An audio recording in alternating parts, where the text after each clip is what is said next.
soit présent dans ta ville. Tel est le thème préparé par Yuri Ferreira en association avec le département de la jeunesse adventiste de la Conférence générale pour pouvoir nous guider dans une réflexion pendant cette semaine de prière. Yuri Ferreira est un pasteur consacré de l'Église adventiste du 7e jour. Il possède un master en leadership, en théologie systématique et en prédication biblique. Il a travaillé comme pasteur, évangéliste. Il travaille actuellement comme directeur du ministère hispanique de la Fédération adventiste du 7e jour de New York. Il est auteur de plusieurs livres, entre autres Vivre sans peur, mais aussi le livre Prêcher la parole. Bien sûr, il est marié à Marielle et il est père de 2 enfants, Ernesto et Elisabeth Ferreira. Et nous prions Dieu de le bénir alors qu'il s'est investi dans cette semaine de prière. Ce thème, soit présent dans la ville, est proposé en 8 volets. Et je vous invite d'ores et déjà à vous préparer à participer pleinement à ces 8 volets proposés. Le premier, Dieu aime-t-il ta ville? Le deuxième, transformer les villes et suivre l'exemple de Jésus. Le troisième, faire face à la solitude dans ta ville. Le quatrième, faire face à la dépression dans ta ville. Le cinquième, faire face aux maladies dans ta ville. Le sixième, comment faire face au désespoir dans ta ville. Le septième, faire face à la peur dans ta ville. Et le huitième, relever celui qui est tombé dans ta ville. Êtes-vous prêts pour le premier segment? Dieu aime-t-il sa ville? Prions ensemble. Bénis Seigneur ce moment que nous allons passer ensemble et impressionne notre esprit pour ta gloire, au nom de Jésus. Amen. Dieu aime-t-il ma ville et la tienne? Nous allons répondre à cette question. Mais quand on pense ville, à quoi pense-t-on? Un lieu peuplé, voire surpeuplé, organisé, voire super organisé, qui est comme l'épicentre de tout, argent, culture, politique et plus. Les villes, ce sont des bâtiments, des gratte-ciel pour certaines, des autoroutes, des métros, des bus, des CSP. Et en plus, dans les villes, il y a des gens de partout, de toutes les cultures. Ce sont des lieux où se déroulent de nombreuses activités dites de commerce, mais aussi liées au domaine de l'innovation, de l'éducation, du travail agriculture, aussi de la technologie, et j'en passe. Et quand on pense ville, on ne pense pas forcément aux villes les plus proches de chez nous. On pense aux grandes villes. On pense aux mégalopoles. On pense à Tokyo, au Japon, cette ville la plus peuplée de la planète. On pense à New York aux États-Unis, le centre de tout. On pense à New York, on pense à argent, commerce, culture. On pense à Londres, au Royaume-Uni, ville historique qui a joué un rôle important dans l'économie et la politique mondiale. On pense à Pékin, capitale de la Chine, lieu très important de politique et de culture. On pense aussi peut-être à Sao Paulo, au Brésil, lieu carrefour de tout ce qui se passe en Amérique du Sud, avec beaucoup de commerce et de culture. On pense à Mumbai, en Inde, une ville en plein boom, en plein essor, en plein développement, qui est très importante pour les affaires. On pense à Lagos, au Nigeria, centre financier africain, et même décrite comme étant capitale culturelle, financière, voire de divertissement de l'Afrique. Quand on pense ville, nous posons-nous la question: qu'en est-il des problèmes émotionnels des citadins? Vivre dans les villes, ça vient aussi avec son lot de stress lié au trafic, à tout ce qui va vite. Un peu la fameuse phrase métro, boulot, dodo. On pense à ville et on pense à toutes ces personnes qui, entourées de beaucoup de personnes, peuvent se sentir seules car elles n'ont aucune profonde connexion avec ceux qui les entourent. L'anxiété peut être aussi un problème car la pression de la réussite et de la compétition est à son comble. Et enfin, il y a aussi le diagnostic de dépression qui est très présente et fréquente dans les villes parce que la vie y est trop intense. Mais aujourd'hui, nous partageons une bonne nouvelle. Dieu aime les villes. Oh, pas les bâtiments, mais Dieu aime les personnes qui vivent dans les villes, avec leurs problèmes et leurs émotions. Dieu aime ces personnes avec un cœur gigantesque et est ému lorsqu'il les voit traverser des moments difficiles. Mais comment Dieu montre-t-il son amour pour ces villes? Il le fait parce qu'il envoie des messagers dans les villes. Il transforme les villes et il démontre sa compassion. Savez-vous que dans la ville, la première fois qu'il est question de ville, on est dans le livre de la Genèse, au chapitre 4, verset 17. Et la Bible nous parle d'un certain Enoch qui était fils de Caïn. Et il s'avère qu'Enoch est issu d'une famille qui a eu de graves antécédents, mais ses descendants aussi sont liés à des histoires assez particulières, comme des mariages multiples, des meurtres. Ils ont aussi fait preuve de créativité en jouant de la musique, en travaillant le métal. Et après le grand déluge, les choses ne se sont pas arrangées.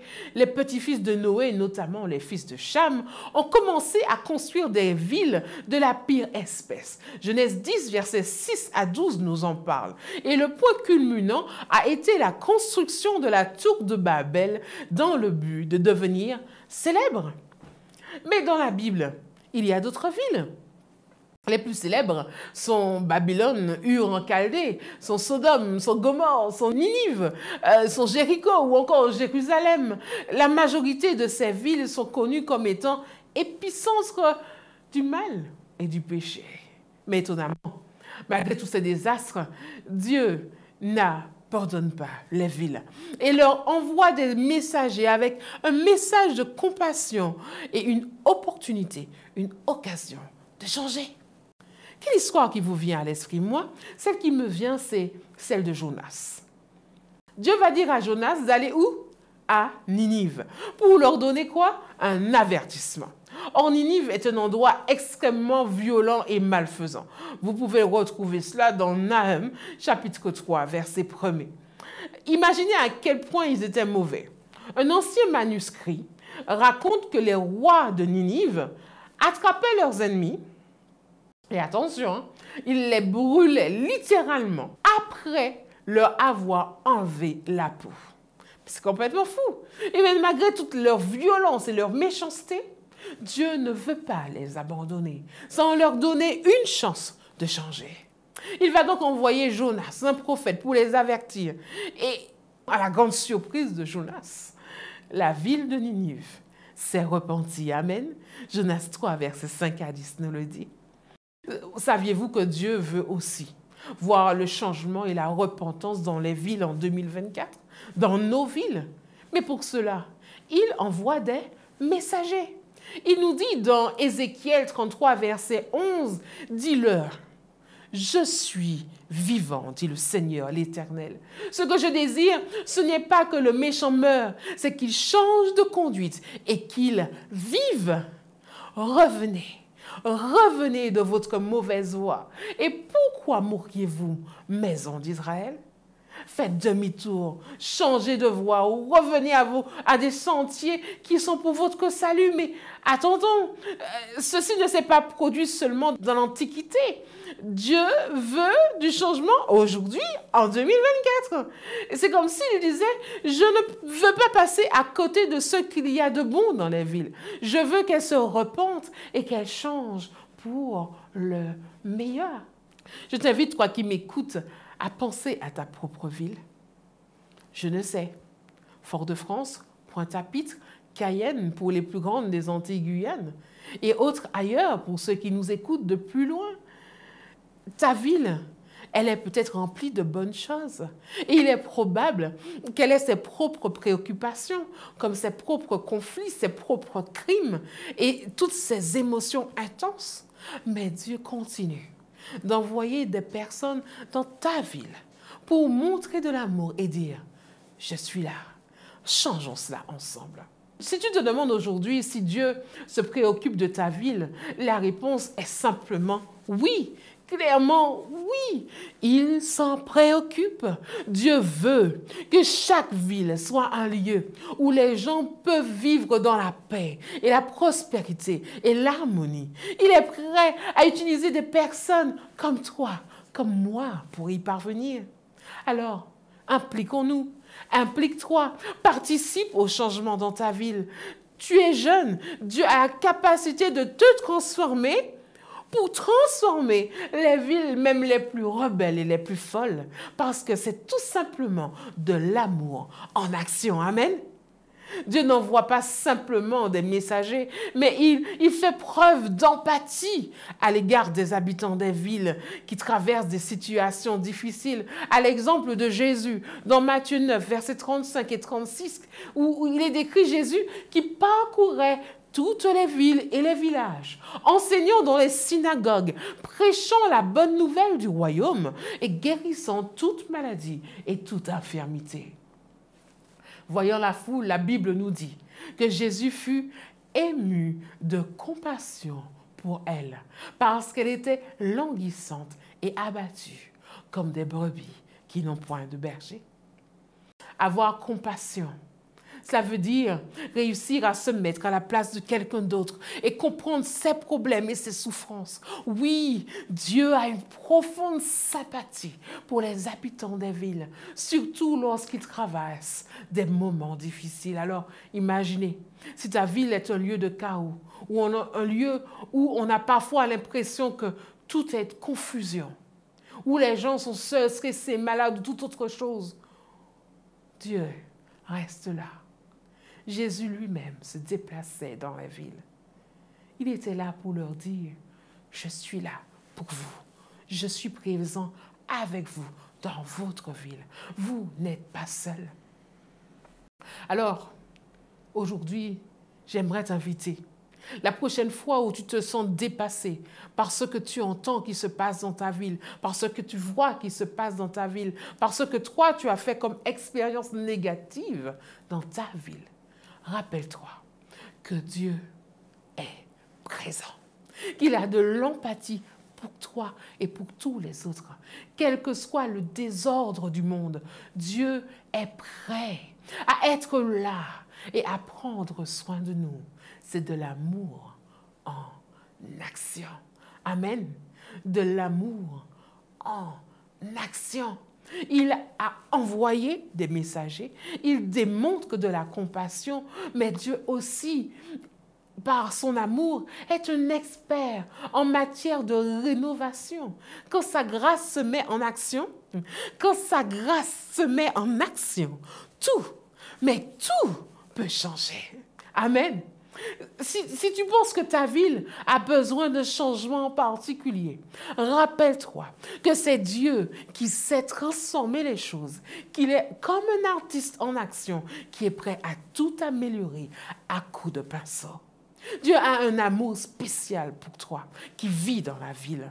Et ton jeune qui aime Dieu, Dieu a pour toi une mission. Il est de ton devoir d'aimer ta ville. Il est de ton devoir d'aimer ta ville. Amen. Parce qu'il veut que son royaume s'étende dans ses villes. Gardons toujours à l'esprit que Dieu est actif dans nos villes parce que nous sommes actifs. Dieu est présent dans les villes parce que nous sommes présents dans les villes. Nous, ses enfants, nous, ces jeunes qui pouvons être des instruments de son amour et de sa compassion. Aujourd'hui, je t'invite à prier et à demander à Dieu de déverser son amour pour ta ville à travers toi.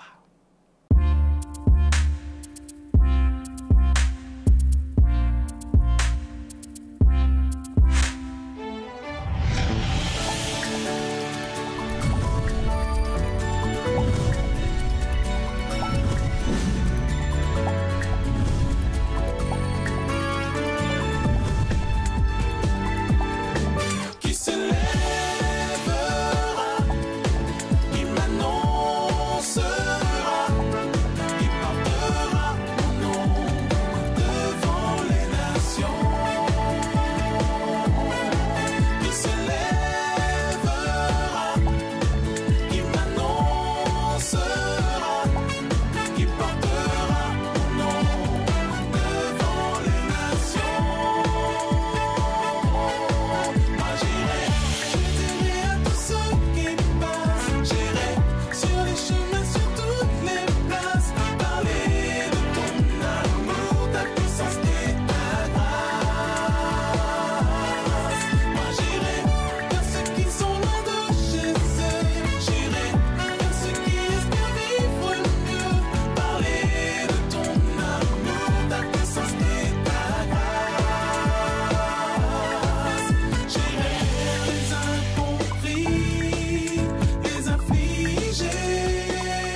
D'ailleurs, aujourd'hui, 16 mars, est une journée spéciale. C'est la journée mondiale de la jeunesse. Tous les jeunes sont invités à sortir de chez eux, sortir de leur voiture, sortir de leur maison, sortir de leurs églises et à aller rencontrer et être des agents transformateurs dans leur ville. J'aimerais vous inviter, toi qui m'écoutes à travers ce média, à prier d'une manière particulière pour ces jeunes qui aujourd'hui feront une rencontre, vont oser sortir de leur zone de confort et aller être un instrument d'amour pour ceux que Jésus va mettre sur leur chemin dans leur ville. Prions ensemble. Éternel notre Seigneur, que ton nom est magnifique sur toute la terre. Aujourd'hui est un jour spécial, est un jour de célébration. Tu as fait de chacun de tes jeunes une lumière spéciale là où tu l'as placé. Dans son école, dans son collège, dans son université, dans son lycée, dans son lieu de travail, là où il fait son stage, dans son foyer, dans son église, dans son club de sport ou son école de musique. Seigneur, tu as placé ce jeune dans un lieu où il a une influence pour toi. Aujourd'hui est un jour de prise de conscience que nous ne sommes pas placés par hasard. Tu places chacun d'entre nous à un lieu précis afin que nous puissions donner aux autres à sentir la bonne odeur de ton amour. Aujourd'hui, 16 mars, beaucoup d'entre nous iront à la rencontre des populations de nos villes. Seigneur, accompagne, dispose les cœurs, prédispose les cœurs de chacun. Organise les rencontres, crée les opportunités, permet à chacun de saisir l'occasion d'être un instrument d'amour pour toi, tout simplement. Pardonne, Seigneur, tous les moments de doute, tous les moments d'orgueil, tous les moments où on se sent supérieur aux autres et on n'a fait pas suffisamment preuve d'humilité pour tout simplement servir. Et aujourd'hui, transforme les cœurs de tous les jeunes, de tous les adultes, de tous ceux qui entendent ce message pour ton salut, au nom de Jésus. Amen.